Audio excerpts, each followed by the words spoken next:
이제 대선이 엿새 앞으로 다가왔습니다. 마지막 TV 토론회까지 마친 각 후보는 오늘도 전국에서 지지를 호소하고 있습니다. 이런 가운데 막판 변수로 평가받는 바른정당 분당 사태 여진도 이어지고 있습니다. 먼저 국회로 가보겠습니다. 조태영 기자. 네, 국회입니다. 예, 오늘 부처님 오신 날 휴일인데요. 문재인 후보는 경남을, 안철수 후보는 호남을 찾았군요. 네, 말씀하신 대로 두 후보 일단은 오늘 오전에는 부처님 오신 날을 맞아 봉축 법요식이 열리는 서울 종로구의 조계사를 찾았습니다. 문 후보는 이어서 여의도 당사로 이동을 했는데요. 내일부터 진행되는 사전투표 동료 활동을 진행했습니다. 이 자리에서 사전투표율이 25%를 넘으면 홍대 거리에서 프리어그를 하겠다고 약속하기도 했습니다. 문재인 후보의 말 직접 들어보시죠. 4일, 5일 사전투표에서 먼저 바람을 일으켜 주십시오. 그 바람이 5월 9일 태풍이 될 것입니다. 네, 이어서 경남 마산과 진주에서 차례로 유세를 진행하고 있는데요. 이 최근 경남 지역에서 지지율이 오르고 있는 만큼 문 후보의 고향이 경남 거제입니다.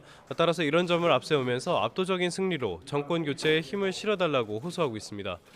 안철수 후보는 조계사를 방문한 자리에서 부처님 오신 날의 뜻은 갈등하지 말고 화합하자는 정신이라며 통합의 메시지를 내놨습니다. 그러면서 남은 기간 열심히 국민을 통합하기 위해서 진심을 전하겠다고 강조했는데요. 이어서 공식 선거운동이 시작된 뒤 세 번째로 호남을 다시 찾았습니다. 문재인 후보와 더불어서 2위 자리까지 위협하고 있는 홍준표 후보를 향해 날을 세웠습니다. 안철수 후보의 말입니다. 홍준표 후보는 그전에도 성폭행 모의 사건으로 후보 자격이 없는 분이라고 말씀드렸습니다. 저는 당장 홍준표 후보가 사과하고 사퇴해야 합니다. 자, 홍준표 후보, 유승민 후보, 심상정 후보는 어떤 일정을 소화하고 있습니까? 네, 홍준표 후보는 오늘 오전에 조계사를 방문했습니다. 이어서 서울 마포구에 있는 한 지구대를 방문했는데요. 지지층을 겨냥한 발언을 계속 이어갔습니다. 홍 후보의 말 한번 직접 들어보시죠. 폴리스 라인을 넘어설 때는 가차없이 물리력을 행사해서 제압을 하는 그런 사회 질서를 만들 것입니다. 이어서 지난달 29일에 이어서 나흘 만에 다시 영남을 찾아 막판 지지세 결집에 주력하고 있습니다. 유승민 후보는 대구 동화사에서 진행하는 석가탄신일 봉축 법요식에 참석했습니다. 이후에 기자들과 만나서 정치는 세력이기 이전의 가치라며 당의 분당 사태에 정면 돌파하겠다는 뜻을 내비쳤습니다. 유승민 후보입니다.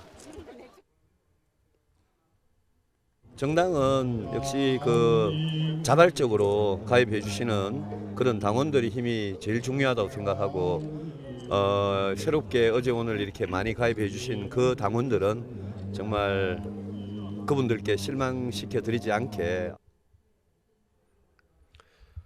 그리고 이어서 오늘 오후 4시쯤에는 조선소 크레인 사고로 숨진 삼성중공업 근로자들의 빈소를 찾아 유가족을 위로했고요.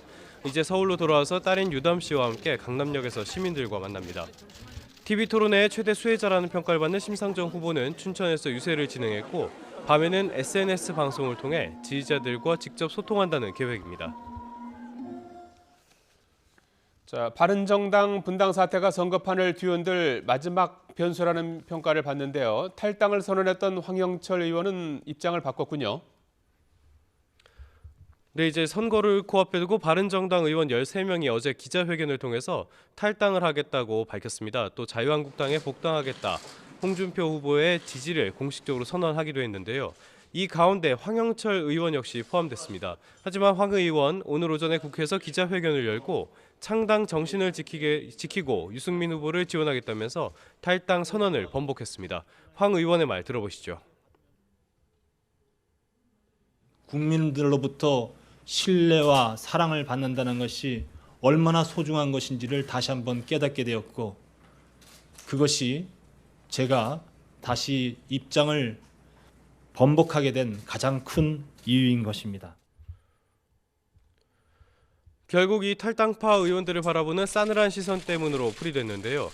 실제로 탈당파 의원들 여러 이유를 내놓고는 있습니다. 하지만 최소한의 도의조차 지키지 않는 정치 철새에 불과하다는 비판이 전방위적으로 쏟아져 나오고 있습니다. 이들은 바른정당 안에서도 비유승민계로 꼽혀왔는데요. 지금까지는 안철수 후보를 포함하는 3자 단일화를 주장해왔습니다.